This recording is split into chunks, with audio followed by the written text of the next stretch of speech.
never wanted trouble with the homeowners association.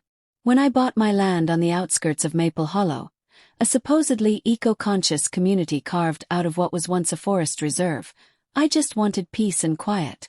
What I didn't know was that I'd soon be squaring off against a bureaucratic nightmare disguised in manicured lawns and beige cardigans.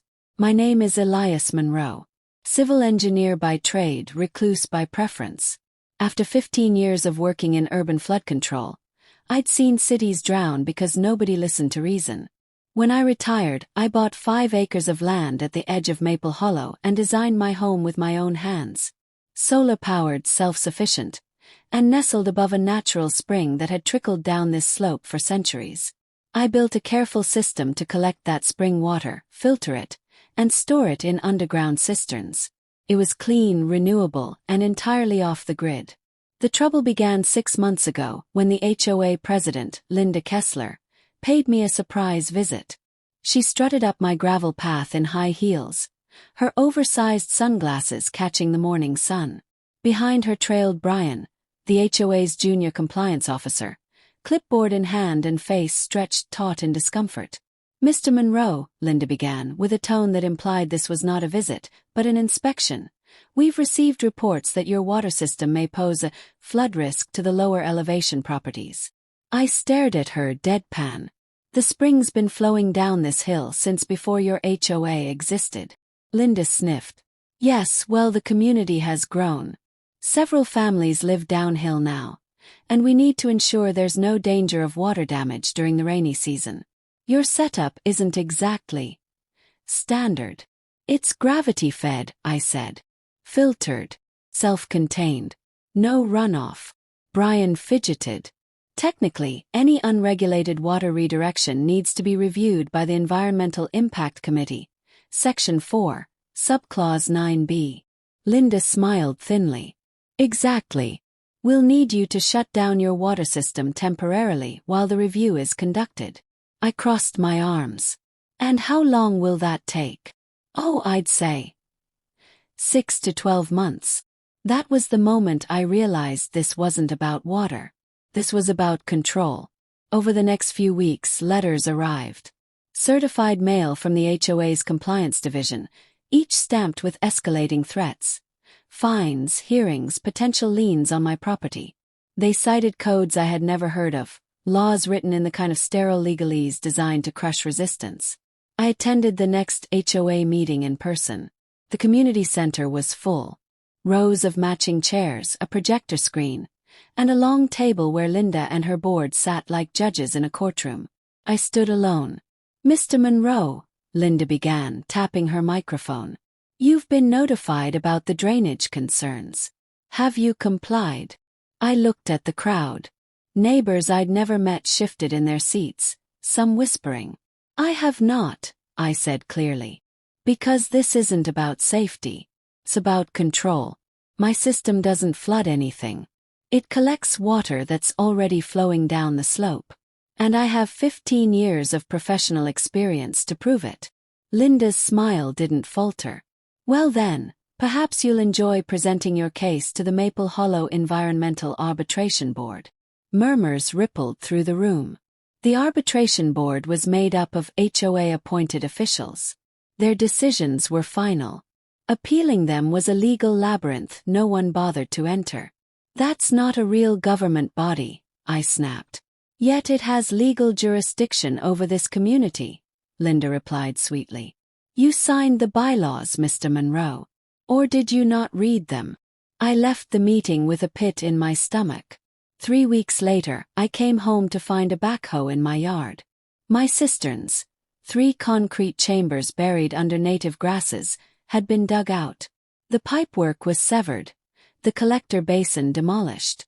A yellow tag fluttered on my front door. "Ordered abatement, unauthorized water collection system."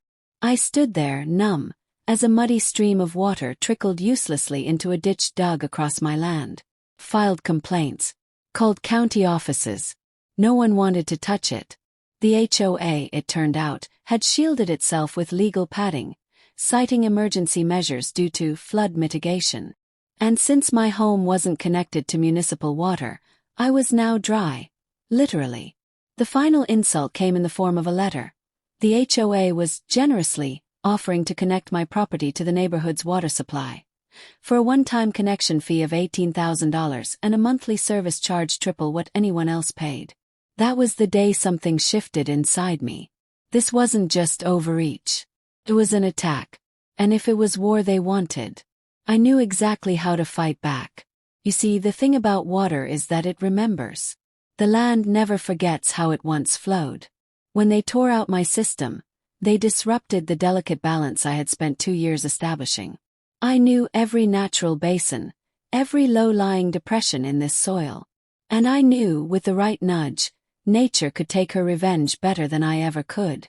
I began making quiet changes. Late at night, I redug the channels near the old springhead, subtly, so they appeared like natural erosion. I cleared brush that would have absorbed excess rainfall, redirected minor flows through old beaver runs hidden in the woods, and adjusted the berms that once kept the hillside in check. All technically legal, all natural, and all designed to do one thing: send water where the HOA had never wanted it to go, into Maple Hollow. The first sign came after a week of steady rain. A few houses at the bottom of the hill reported soggy lawns. Then it spread to driveways. Drainage ditches filled faster than they emptied. Some of the community paths began to erode. Linda called for an emergency board meeting, during which she blamed unusual weather patterns, and announced plans to petition the county for a grant to reinforce the neighborhood's drainage system. I watched from the back of the room, silent, smiling, because this was just the beginning. By the time Maple Hollow realized the water was winning, it was already ankle-deep in denial. The neighborhood prided itself on perfection: pristine sidewalks, cloned flower beds, and lawn ornaments in patriotic color schemes. But perfection is a fragile illusion, and water doesn't care about appearances. It only follows gravity. The first real casualty was on Alder Lane, a mid-range cul-de-sac where the Langleys had built a 3-tiered koi pond right outside their porch. The irony didn't escape me when their entire lawn turned into an accidental pond, fishless but complete with drifting lawn chairs. I watched the damage unfold from a distance. I didn't gloat. I didn't laugh. I simply observed, as any engineer would, how the land reclaimed what was once its own. Linda Kessler, however, was anything but calm. She issued another emergency newsletter, this time wrapped in language meant to sound sympathetic but laced with venom. Recent topographical anomalies have caused minor water pooling in select areas of the community. The board is taking proactive measures to restore our standard of living. She couldn't mention me by name, not without proving the HOA had caused the very imbalance they were now fighting. But everyone knew. Word traveled fast in a neighborhood where gossip was currency. The Langley flooding was followed by a more serious incident on Sycamore Drive. An elderly couple, the Barretts, reported foundation cracking in their garage after standing water refused to drain. An inspector was called, and though he blamed soil saturation from unusual rainfall, he hesitated when asked why their sump pump failed. The answer, though unsaid, was obvious to me. The flow had changed. Permanently. I spent my days walking the land, mapping the evolving water paths with the same precision I once used to model urban levees. I tweaked natural rills here, added a few rocks there, encouraged erosion where I wanted pressure to build. Every change was slight, small enough to pass as incidental, but the effect was cumulative. They had wanted my water gone. Now they were drowning in it. One morning I found Brian, clipboard Brian, standing on the edge of my property. He looked uncertain, like a man sent to deliver bad news but hoping for mercy. "Elias," he greeted me. "First names now. Interesting." He nodded. "Something I can help you with?" He glanced over his shoulder at my gravel drive, then back at me. "There's concern among the board. Concern that the current drainage issues might, be linked to changes in the spring's natural output." I raised an eyebrow. Changes brought on by the HOA destroying the regulation system I spent years building? He winced. "Look, I know it wasn't fair. I told Linda we should have let you present your plan. You stood next to her when she bulldozed it. Brian looked down, ashamed. She said it was temporary. That you'd be back online after the committee review. Do I look back online? Silence stretched between us. Somewhere downhill a frog croaked. Another sign of water's return. She wants to meet, he finally said. Privately, she said. Maybe there's a way to resolve this. I studied him. Brian wasn't the enemy. He was a cog, one that was beginning to rust under pressure. Tell her I'll consider it, I replied. But only if she brings a written apology. Brian blinked. An apology? For destroying private property and misrepresenting flood risk. Otherwise, there's nothing to talk about. I walked away without waiting for a response. That week, Maple Hollow's landscapers went into overdrive. Sump pumps were installed on properties that had never needed them. Retention basins were hastily dug, and a team of consultants was brought in to study localized drainage irregularities. The irony was breathtaking. They'd sabotaged an expert system and then spent thousands trying to reverse engineer what I'd already solved. And nature couldn't be bribed. The real flood hit after a spring storm. It wasn't a hurricane, just a long, soaking rain with steady winds and dark skies that lingered for 2 days. But it was enough. By nightfall on the second day, the lower roads were slick with runoff.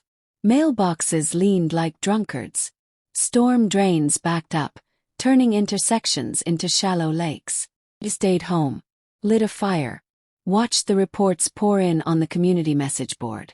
Linda had switched to damage control, asking residents to remain calm and restrict non-essential water usage. Some residents, like the Barretts, had already started pointing fingers. 3 days later, Linda herself came to my door. She wasn't wearing heels this time. Her shoes were flat, her tan raincoat splattered with mud, her confidence dampened. She didn't wait for an invitation, just stood on my porch and sighed. "I'll make this quick," she said. "We need your help." I crossed my arms. "You'll have to be more specific." Linda licked her lips. "We want to know if you can consult. Just unofficially. Tell us where the water's coming from. Why it won't drain. Maybe offer a solution." I studied her. There was no apology in her voice. Just desperation barely disguised as diplomacy. "You already destroyed the solution," I said. "You didn't ask questions. You acted on a lie." "I acted on a complaint," she snapped. "There were residents scared of flooding. We took a precaution. And you turned it into a disaster," I replied coldly. "You dug up a system you didn't understand, and now you want the man you ignored to fix it, for free." Her jaw clenched. "No," I said. "But I'll tell you this. What's happening isn't sabotage. It's just nature doing what it's always done, flowing downhill. If you want it to stop, you'll have to give the land what it needs." She stared at me. "Which is respect," I said. "And maybe a few wetlands." Linda turned without another word. That night I walked my land again. The spring had stabilized, flowing softly now that the pressure had been redirected. The water was calm, steady, balanced, like I had been once. And yet something inside me stirred. Not revenge exactly, but a sense of unfinished business. They had ruined something pure. My peace, my privacy, my sanctuary. And though they were now reaping what they'd sown, I wasn't convinced they'd learned anything. Not yet, but they would. Rain became the new neighbor in Maple Hollow. It came uninvited, lingered too long, and made everyone uncomfortable. Each day after the spring storm, the streets took longer to dry. Lawns once prized for their manicured beauty turned into patchy bogs. Children avoided backyard play, and dog owners had to carry their pets through muddy yards like lifeboats crossing floodwaters. The board was unraveling. A new face showed up on my property. Reuben Briggs, a contractor who had apparently been hired by the HOA to lead a drainage remediation task force. He introduced himself in steel-toe boots, with soggy blueprints and a nervous smile. Mr. Elias, sir, I know things have been tense, he said, squinting at the uneven terrain beyond my gravel path. But Linda said you might offer some insight into the original flow design. Any recommendations on where we could start redirecting the water? I looked him over. Younger, maybe late 30s. Calloused hands. Real work behind him. Not one of Linda's wine and cheese weekend warriors. This one had seen his share of foundations sink. You're too late, I said, not unkindly. The land's already decided. Reuben tilted his head. Decided? You don't fix water by fighting it, I explained. You guide it. Nudge it. If you try to block it or dig trenches without knowing where it wants to go, it'll just find another path. Usually through someone's living room. He scratched his beard, visibly processing my words. Mind if I walk your property? He asked. I want to see how you manage to stay dry. He nodded. You can walk it. But you won't find a miracle. Just respect. While Reuben studied the curves and culverts of my small parcel, the HOA meetings grew louder. Residents no longer showed up just to listen, they came to argue. The Barretts filed an official complaint about structural damage. The Langleys threatened legal action if their koi pond wasn't restored. One resident claimed their basement had become a subterranean sauna. Linda tried to hold the line. She wore her power like a coat grown too tight. The more she tried to control the narrative, the more it slipped from her grasp. Then came the map. Someone, no one claimed it, distributed a crude hand-drawn map showing the original Springs path, the HOA's unauthorized trenching, and the subsequent new wetlands forming around Maple Hollow's lowest elevations. At the center of the page was one bold label: HOA-sanctioned flood zone. It was posted on mailboxes, taped to the community bulletin board, and uploaded to the resident forum. By noon, it had over 400 angry comments. That night I found a package on my porch. No return address. Just a damp envelope with my name and the words, "They're coming for you next." Inside was a letter. Formal. The HOA accused me of intentionally altering water flow in a manner harmful to surrounding properties.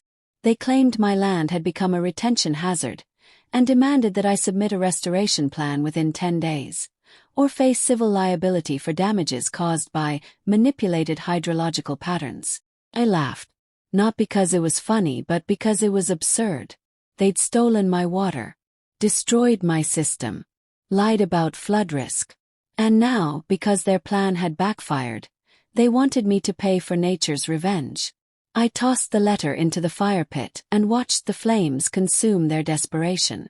Reuben returned 2 days later. He looked tired. Been digging trenches in backyards all week, he muttered, wiping sweat from his brow. None of them are working. They won't, I said. You're interrupting the wrong flow lines. He sat on an overturned bucket beside me. Look, I've seen a lot of bad HOA decisions. But this is sabotage, Elias. They're blaming you for a mess they made. And I know it.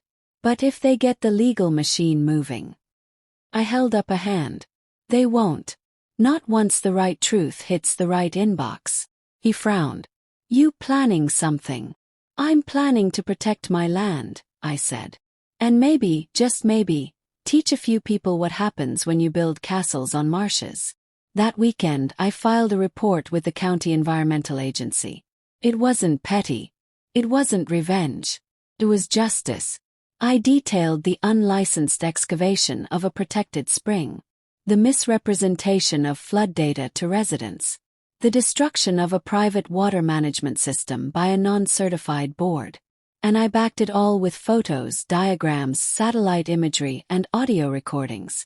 3 days later, an inspector showed up in a government-issued SUV. Linda tried to block him at the community entrance. I watched from my porch as he flashed his badge and drove right past her shaking hand. By sunset, he had visited 6 homes and taken extensive soil samples from what used to be Elm Court. The next morning, an official notice was posted on the HOA clubhouse. Effective immediately, all HOA drainage operations are suspended pending environmental review. The neighborhood divided. Some rallied behind Linda, convinced this was just more red tape in a world gone soft. But others, quiet at first, started speaking. An older widow named Mrs. Coleman told the community forum that her entire back porch had sunk an inch. A young couple confessed they were scared to let their toddler play in the yard because of sinkholes forming along their fence. And then came the anonymous video. Drone footage. Wide, sweeping shots of Maple Hollow. Its perfect rows now intersected by unnatural pools, eroded paths, and what looked disturbingly like marshland creeping in from the periphery. It zoomed in on the clubhouse, then out to show how far the flood had spread, right to the edge of the board president's property. The video ended with a single caption. Nature doesn't follow HOA rules. It went viral in 2 hours. Linda tried to hold a private emergency meeting with the board. But this time, the residents demanded transparency. Cameras were set up. A dozen people live-streamed the entire thing. And when someone asked her point-blank if she had consulted any licensed hydrologists before ordering the trenching around my spring, her pause said it all. No, she admitted. We acted on a consensus. One resident stood. Consensus isn't science. The room exploded in applause. That night, I walked to the border of my property and stared at the moonlit mire they once called Cedar Bend Trail. The water shimmered silver, quiet, eternal. I didn't smile. There was no joy in watching fools learn the hard way. But there was satisfaction in knowing I'd protected my land, my spring, and the balance nature intended. They had turned their backs on wisdom. And the swamp had answered. 3 weeks after the storm, Maple Hollow no longer smelled like spring. It smelled like decay, wet mulch, and mildew. The manicured paradise that once prided itself on HO-regulated roses and triple-checked lawn lengths had become a half-drowned cautionary tale. The environmental investigation deepened. Inspectors returned with clipboards, drones, and soil-probing rods. Residents tiptoed around their driveways like trespassers on their own land. Linda stopped making public appearances. Her car sat unused in her driveway, slowly gathering pollen and judgment. I didn't celebrate. There was nothing triumphant about watching neighbors suffer, even if their suffering came from blind allegiance and misused authority. Still, a small, steady sense of justice kept me steady. Then came the letter. This time it wasn't a threat. It was a request. From the interim president of the HOA, a woman named Lila Vaughn, once a silent presence in the back row of meetings, now pushed forward by resident vote after Linda was formally removed from the board. Mr. Elias, we recognize our association's grave mishandling of water management protocols and the irreversible damage caused to both your property and the surrounding homes. I understand you designed and maintained the original spring system that kept Maple Hollow's natural balance intact for years. Would you consider consulting with us on how to restore our drainage infrastructure? We can offer compensation. And more importantly, we can offer public acknowledgement. Please help us before the rains return. It was surreal. The HO, once willing to bury my spring under legal jargon and gravel, now needed the very hands they had dismissed. It was tempting to turn them down, to let them stew in the swamp they dug. But I wasn't raised that way. I met Lila in the clubhouse, now stripped of its marble tile pride, the interior scarred by moisture damage and curling carpet edges. She wore rubber boots and a hopeful expression. "Thank you for coming," she said. Her voice was measured but tinged with exhaustion. "We've had over 17 official complaints in the past month. People are scared. They've stopped gardening. Some are talking about moving out." I nodded slowly. "Water's honest. It tells the truth about the ground we ignore." She exhaled. "So tell us the truth." We sat. We talked for 3 hours. I sketched old flow patterns from memory, explained watershed management, percolation theory, and the difference between erosion and redirection. I laid out simple truths they should have understood before digging a single trench. Lila took it all in without flinching. Then she asked the hardest question. "Would you take the lead on rebuilding the system?" It wasn't an easy yes. I made my conditions clear. There would be no shortcuts, no backdoor votes, no Linda-style power games. We'd hire local labor, people who understood the land. I'd design the network, but the community would build it. And when the job was done, I'd return to my quiet life, untouched by HOA politics. Lila agreed. And so began the restoration. We started with the spring. Not mine, but the original path it took through the hollow, before it was sliced and rerouted by frightened hands. Reuben returned to help. Together we mapped a new flow system that mimicked nature instead of fighting it. We installed bioswales and gravel-lined channels that carried water to designated retention basins. We redug the trench lines wider and smarter. Some residents volunteered. Others stayed back but offered supplies. One man, who once signed a petition to fine me for a non-conforming fence, brought me lemonade and apologized. Took the drink. I left the grudge. As the system took shape, the land responded. The swampy air grew cleaner. Mosquitoes thinned. Yards dried. By the fourth week, the Barretts reported a dry basement for the first time since the storm. By the fifth, children were playing again. Then came the final vote. It was a warm Saturday when the entire neighborhood gathered in the community park. The same place where Linda once announced the spring flood risk, now held rows of folding chairs and a single podium. Lila stepped forward. Her voice carried. Today we vote to ratify a new charter for our HOA. One that respects nature, transparency, and homeowner rights.